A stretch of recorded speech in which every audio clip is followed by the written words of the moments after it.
జగన్ అనే వ్యక్తి fake press meet పెట్టి రంగాను చంపింది చంద్రబాబు నాయుడు, రాజశేఖర రెడ్డిని చంపింది చంద్రబాబు నాయుడు, రాజారెడ్డిని కూడా చంపింది చంద్రబాబు నాయుడు, వివేకానంద రెడ్డిని కూడా చంపింది చంద్రబాబు నాయుడు అని చెప్పేసి, ఆఖరుకు వివేకా కేసులో సాక్షులను కూడా చంపింది చంద్రబాబు అని చెప్పేసి, తెల్లవారుజామున తలకాయ కూర తిని వెళ్ళేది కూడా చంద్రబాబు అని నిస్సిగ్గుగా ప్రకటించగా, రంగా టైంలో చంద్రబాబు ఉనికి అసలు లేదు.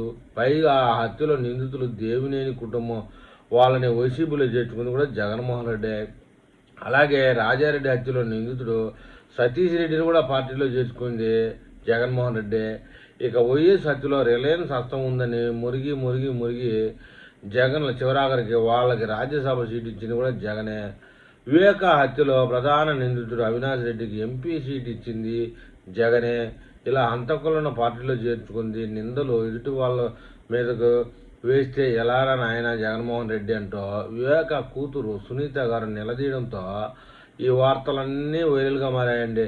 మొత్తానికి ఎవరైనా చంపిన వాళ్ళని బాగా దగ్గర తీస్తారు జగన్మోహన్ రెడ్డి అనడానికి మాజీ ఎమ్మెల్సీ అనంతబాబు. మరి ఎమ్మెల్సీ మాజీ ఎమ్మెల్సీ ప్రతి చీళ్ళు చెప్పుకూడదు తింటాడు.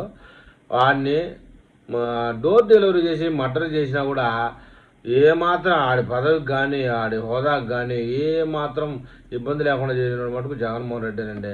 ఇంత చేసి మళ్ళీ ప్రెస్ మీట్ పెట్టి అమాయకుల మాదిరి ఆంధ్రప్రదేశ్ ప్రజలంతా అమాయకుల మాదిరి నటిస్తూ ఉంటాడు.